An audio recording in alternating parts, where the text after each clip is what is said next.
Hi Decoders. This week we're talking about all the crap you put in your body telling yourself it's helping you to find inner peace. The drugs, the ayahuascas, the ceremonies. Let's have a look at that this week. Hi, I'm Kiran Trace. Welcome to Humans Decoded, a story of hobbits, fairies, elves, dwarfs, gnomes, and humans. If you get lost at any point, there is a deep dive on all the different avatars in episode 1. It includes notes. Thank you for joining us in a fun little chat about the vast potential of our human makeup.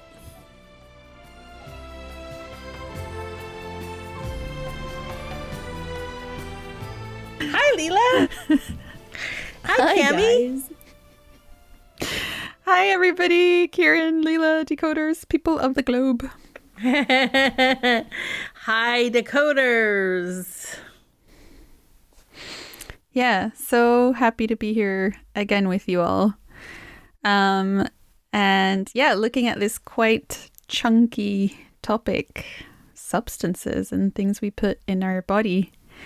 And I think we're all actually very available and willing to believe that something is fundamentally broken in us.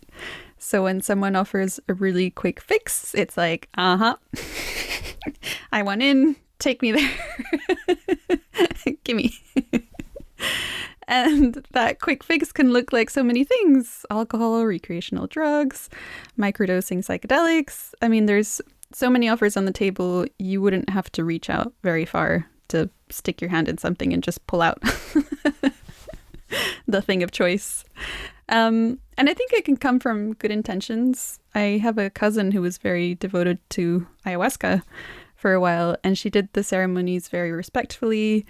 And I think the shaman that was leading them had a lot of integrity, but they were also quite pricey and time consuming. And the impression I got over time was that she was kind of going down a rabbit hole. She never quite got the answers she needed. And it's almost like she always needed one more session. So it seems like even just toying with that is a little bit like opening Pandora's box. And in some ways, it feels like it opens you to a lot of risk. Yeah, I'm so interested to hear both of your takes on this, because it can seem like some substances, for instance, like all the psychedelics, are actually opening sort of these hidden chambers in people. And, you know, I've witnessed it firsthand with my ex-partner who took some ketamine and then had what looked like a massive opening to the moment, but it wasn't supported at all and it backfired. So he fell into a psychosis and eventually committed suicide. And so ever since, I'm left with this question of, like, is there something true about these openings, or is it all just pure delusion? You know, I actually want to start by saying that I have a lot of experience working with people who have spent hundreds, if not thousands of hours using various substances in a really respectful and appropriate ways, but haven't ended up with the freedom that they were originally looking for and wanted. I think, probably you guys think, that freedom is actually readily available to them. But they were distracted in a way. I have a bit of a rule when I work with people privately in my annual program that people do not use substances. And it's because I don't want them to be misguided, thinking that a substance is the root, instead of how naturally capable and built out and available the freedom they want really is. I want them to go without crutches, so to speak, while I teach them how to walk. So what is it that we're talking about here, Kiran? Can you summarize that for all of us? Well, you know, to speak to your excellent question earlier, Leela, where you were talking about, like, are these substances really creating an opening? Because it does seem like an opening. And there is. You're right. There's absolutely an opening. It's an opening to the channel or the frequency that the substance is on. So for instance, there's a chemical channel in our brain of dopamine. And when the dopamine chemical is triggered, maybe it's through a hug or sexual interaction or sweet food, and that's chemical starts dripping through our system, we feel this happy state. And that is the channel of that chemical compound. So substances all have a specific channel. They have like this one channel, and that's what they drive on. So then, like what Cami was saying, the ayahuasca has a channel. Weed has, or cannabis has a channel. Well, it has different channels depending on the blend. But most of us know there's two main vibes from cannabis. There's the indica and the, I never get this right, sativa or something. But they have different amounts of sativa. They have different amounts of a chemical compound, the THC, which is the thing that makes you high, the high transmitter. But of course, with weed, there's thousands of different blends that happen, so it's a mix of compounds. But whatever the mix is, it will have a specific channel, and that's the channel that you're with. And that channel isn't like this open-handed, free-flowing, like bounces between the, this channel and that. It's like a specific, it's like it just got a specific range. That's the frequency. That's it. It doesn't change until, or you don't get to change it. Like it just stays in your system till it wears off. It's not something that you get to leave when you decide, oh, that's enough. I want out. Like, even with very skillful and very appropriate guides, even with really masterful blends, like you're on that channel till that channel wears out. It's about that channel. It isn't about you. But what I'm really saying is that, or what we're hinting at here, what I'm hinting at, is that if you set yourself into a channel that opens to that frequency, you don't get to go beyond that. It doesn't work to then overall expand your natural access to all channels. Ironically, it doesn't even expand your own natural access to that channel without the substance. In our head, or, like in our minds, we think that it would. Like the way if I just keep learning to sprint, I will teach my muscles to sprint, and eventually I'll just be able to sprint. So if I take ketamine and I get on the ketamine channel and I do it and I do it and I do it appropriately, skillfully, supportively, it's eventually going to show me how to get there on my own. And I truly, truly wish that was the story. But I have no data that that's the story. I do, however, have considerable data that the opposite is true. The data shows that external chemical compounds actually narrow our own capacity and make you less able to access your own natural pathways. So we see this with so many different types of substances. And if you're listening to this decoder and you use a substance, I know you're going to have a bit of kickback, or maybe a lot, and a lot of resistance to this. And I know there are root conditions that you are sweeping under the rug, hoping that the substance will support you. And I truly wish that was true. I wish that that was true for all of us. I wish we could learn these channels and then organically, just through testing them and tasting them, we would naturally have access and expand our access. I wish it was true, but it's not. Like, for instance, the data with antidepressants, they don't build your own natural pathway to regulation. They narrow them. And I'm not saying that this crutch isn't useful. I mean, perhaps it is until you got into the root cause and then healed that. But it's a crutch. It's not a path to healing. And sadly, it's not a path to freedom. And that's the point that we're really putting down here. A lot of these crutches can support healing, but they don't support freedom. Unless something inspires your own awareness to step up. And a substance inspiring that is so rare.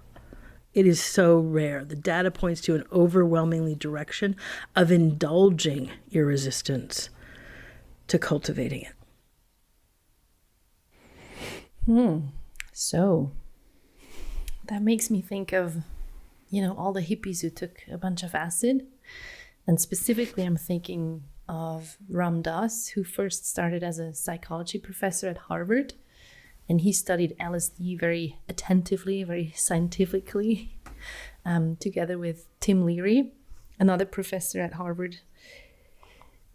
But what you're saying is that what brought Ram Dass to stillness was his meditation practice and not LSD. Like the substance might have opened something, but then it was his own dedication to silence that actually cultivated some awareness in the being, which had nothing to do with the substance, maybe. Yeah. So I'm going to say something here. Again, you're not going to like this. People are going to hate this. It's a spicy episode, guys. Yes, today, exactly. Today, there's a lot of daggers going to be thrown. But I'm going to say it. Ram Dass was an incredibly beautiful seeker. And he was a master at being a devoted student of truth. He interpreted a lot of wisdom. However, he wasn't the master of wisdom. He wasn't Muji. He wasn't Adyashanti. He wasn't Eckhart Tolle. He wasn't Byron Katie. He didn't become the master of wisdom itself. And that doesn't make any of his beautiful life practices any less influential. I mean, enormously influential. And will continue long after his death. I mean, Be Here Now. That's just like mandatory reading for every human. It just like organically at 19 to 24, the book comes underneath. If not then, at some point. But he wasn't Ramana Maharshi. He wasn't Papaji. He was always the beautiful, incredibly devoted seeker at Papaji's feet. And I don't know, did the enormous amount of substance use beforehand limit in the end or truncate his capacity to become the master? Because he certainly was at the fucking door, wasn't he? Just a little sidebar here. I sat in the presence of Ram Dass and Eckhart Tolle, and I can tell you there's a huge difference there. It's so obvious who's awake and who isn't. But what I'm hearing is like... Good, say that. Some people hate both of us. That's fine. I don't have a problem with being polarizing.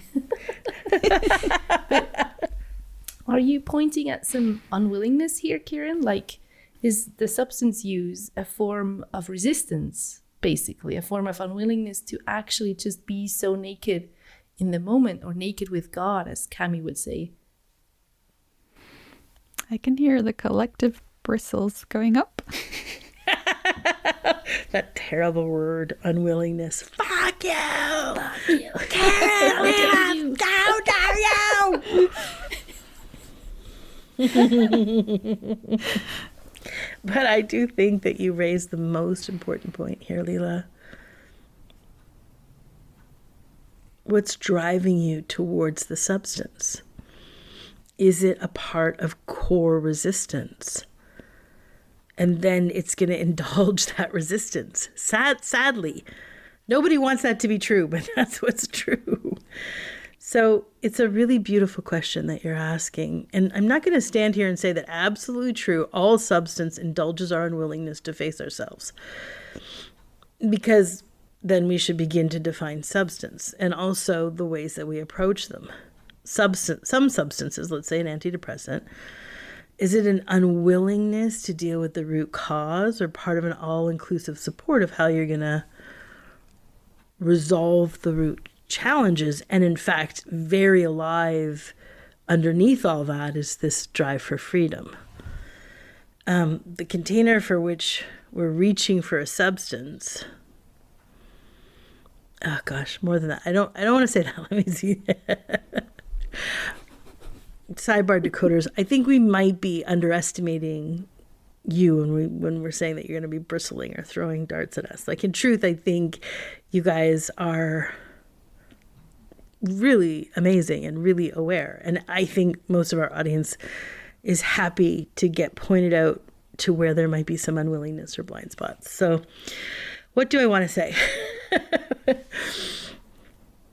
I think the data is that substances indulge unwillingness. And if you initiate with a substance blindly, like you didn't catch your unwillingness, and now the substance is supporting the unwillingness, building it in deeper, that's a slippery slope. That's where we get all kinds of inaccurate stories, lying to yourself, justifying, like overemphasizing the sacred or the coolness or the super specialness of it, and blah, blah, blah, blah, blah. I have this experience with one of the founders of Kundalini Yoga, and my goodness, what a beautiful, beautiful person, a living saint. And I had the privilege to ride with him from LA to San Francisco to catch a plane. And it's a long drive, many hours. Just in the car together. There's a driver, so it was just the two of us talking. And he shared with me his extraordinary life story, which was lovely. And it included many, many different substances. And he was so appropriate and so respectfully administered with so much support. Oh my goodness. And he had a deep devotion to being one with God. And he was telling me these stories of when he was very young. Like, even when he was honestly, when he was 8, 9, just such a longing to know God. 18, 20, indulging in years and years of ayahuasca ceremonies and living in Peru, studying with many masters and having many supports. But it was just it was heartbreaking to me, because he still at 80 plus years old didn't have the freedom that he supposedly wanted and spent his entire life seeking. And honestly, we could have made some real inroads together in that car ride. I would have been thrilled to offer him a pathway. It was a lot of hours together. But honestly, there was no real opening. It just wasn't there. He just told me a beautiful story for hours and hours, and my heart broke. I wanted the story to be that he got there. I wanted that to be in that story, but it wasn't. And that was very eye-opening to me. I saw something very similar with my ex. He was so seeking freedom. That's what he wanted. He would say, my ultimate life sort of goal is freedom. And then when I started my yoga journey, he started to experiment intensely. He was such a super elf. He was all in. So he started to do breathing exercises for hours and hours a day. He started meditation for 8 hours a day. And then all the substances, right? And in hindsight, I can just see how it was all unwillingness to actually face his stuff. His baggage, his various wounds that he carried around from childhood and stuff. And I remember how he was crying just a few days before he died, saying oh my God, there's all this pain here. I don't know what to do, all this pain. And yeah, there was just, I can see it so clearly now. There was just this, from the beginning to the end, the massive unwillingness to sort of face this pain from just awareness. And the way it feels to me now is seeing it from awareness is turning around and directly looking at the pain, directly seeing it. And that's the way to see eventually like, oh, I don't need to seek the freedom. It's already here. It's in this moment. And then simultaneously, on the other hand, I'm also remembering all these various studies and clinical trials that are happening with MDMA, with LSD, with psilocybin, magic mushrooms, I might mispronounce that, that are helping people with chronic PTSD and depression. So I hear what you're saying, Kiran, pointing to the unwillingness. And I also hear that it so depends on where the impulse to take the substance is coming from. Like, where is this administering of the substance coming from? Is it just open-handedly from awareness, sort of let this be on the table as well? Or is it, I'm trying to get somewhere, I'm trying to fix something that is broken? Yeah. I don't know if you said that word right or not, but I'm often just very, like, charmed by your accent. I think the Decoders are too. It's beautiful and it comes through. So say it how you want, girl.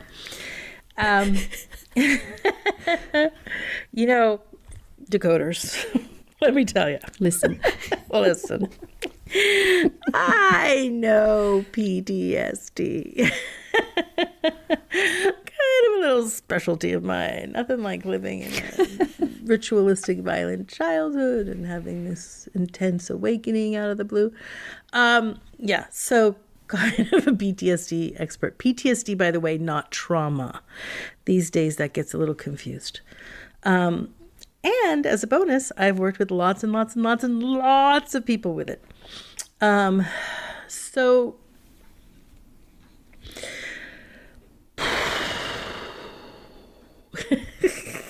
this is hard stuff to talk about, Decoders. But I know a lot about the microdosing and controlled dosing to support PTSD because I've worked and spent time with some of the leading psychologists who are running those trials.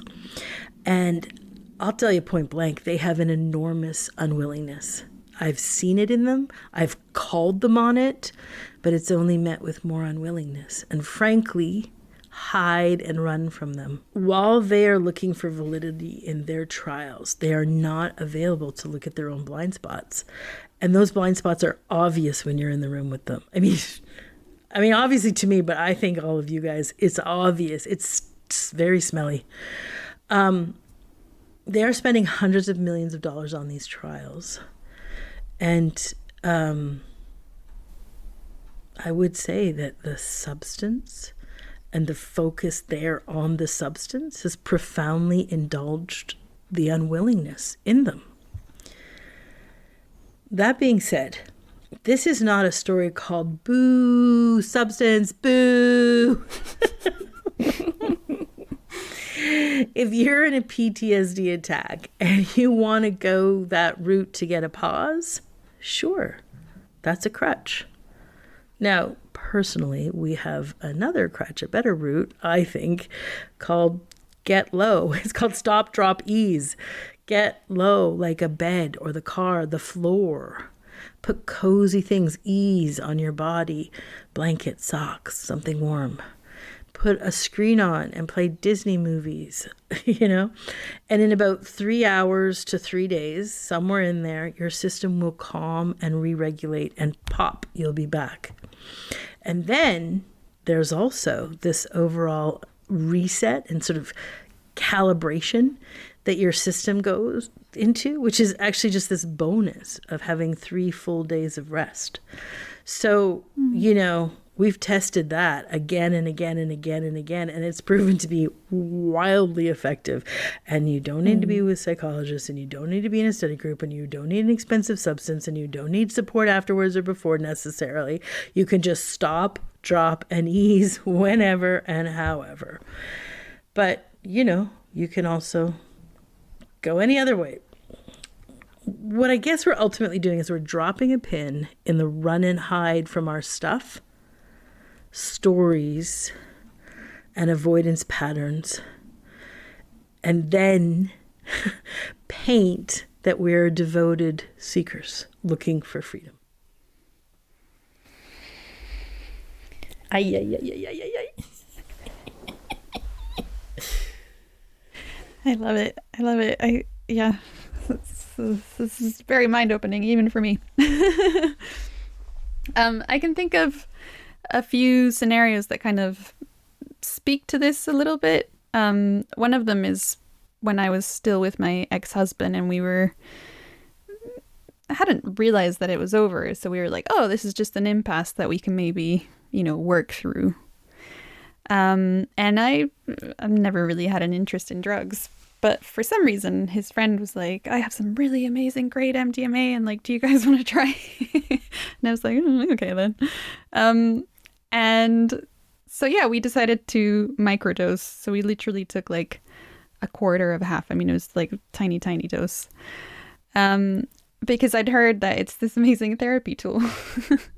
And so we went away to a little cottage and cooked a really nice dinner. And then it was like, okay, here we go. We're going to take this thing that's going to help us open up.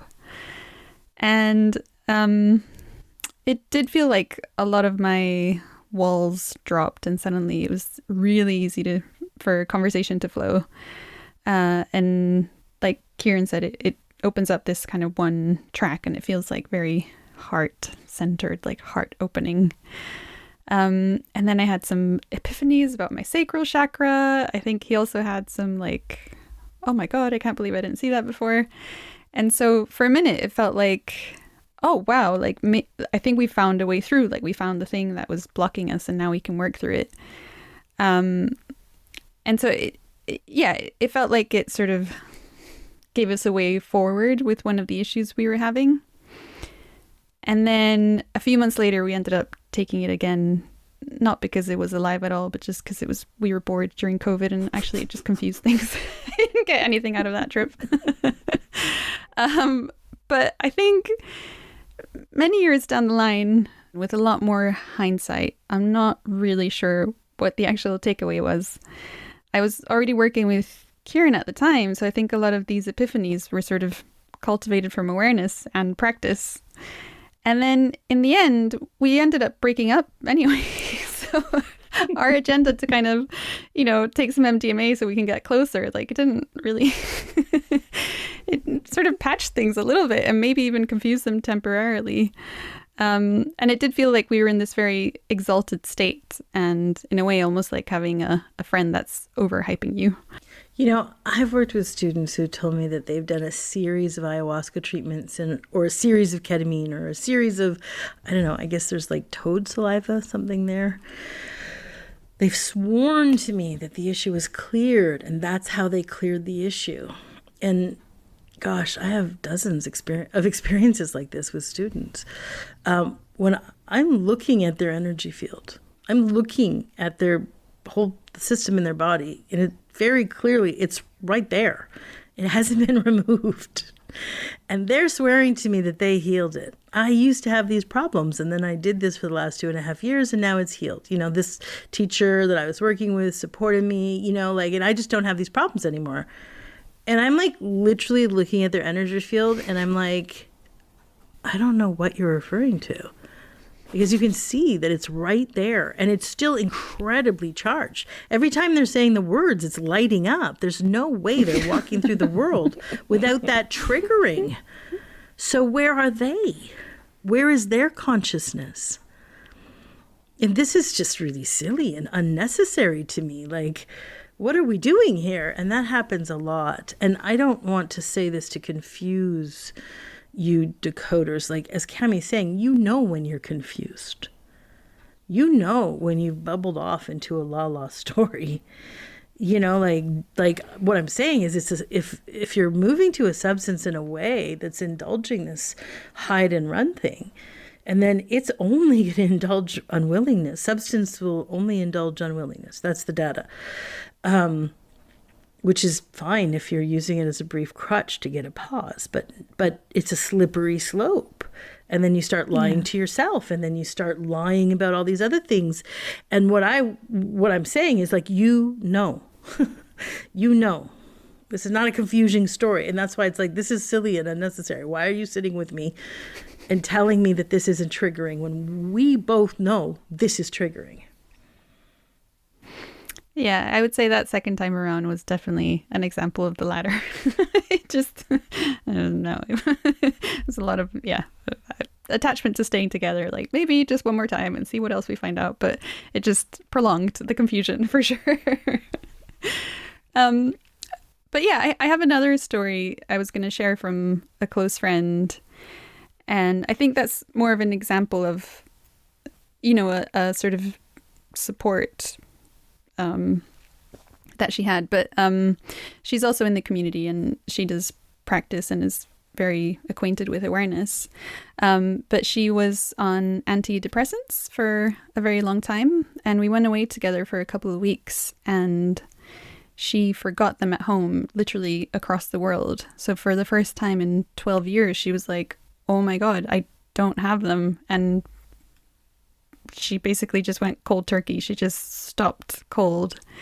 And we were actually on our way to retreat, so she had a lot of support and Kiran was able to give her some pointers. But it was really amazing watching her just drop them so easily. And having been her friend for a while, I was there when she took her first baby steps into feeling the full landscape of her emotions. Like the first time she cried, she hadn't cried in years, or the way she, she has like a really beautiful belly laugh now, which wasn't there before at all. It was kind of sort of numbed. And yeah, it was incredible to watch the way she kind of just walked out of them, like taking off a dressing gown and never looking back. It was quite remarkable.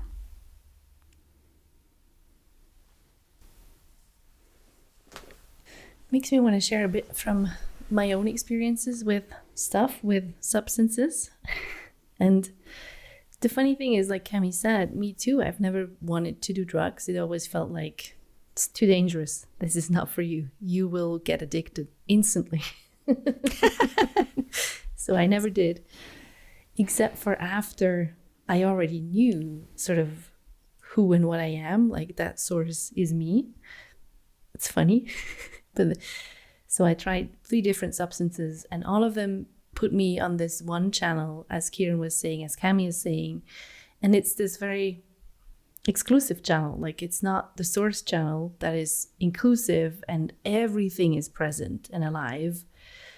And I would say, like, when you already know yourself as oneness, or when you already know oneness so intimately, all the psychedelics, they're not that big of a deal. So it's not that interesting. And then it's like, yeah, I know a way better way to land here, a way that feels much more true and much more organic, actually, to the being, not induced by a substance. So to me, taking substances feels very much like drinking wine or having a beer. It's fine, but it's just making you a little bit unavailable to the moment. Like it puts a filter on the moment, which, I like a beer every now and then, but is it truly supporting me to stand in truth with my 2 feet? Nah.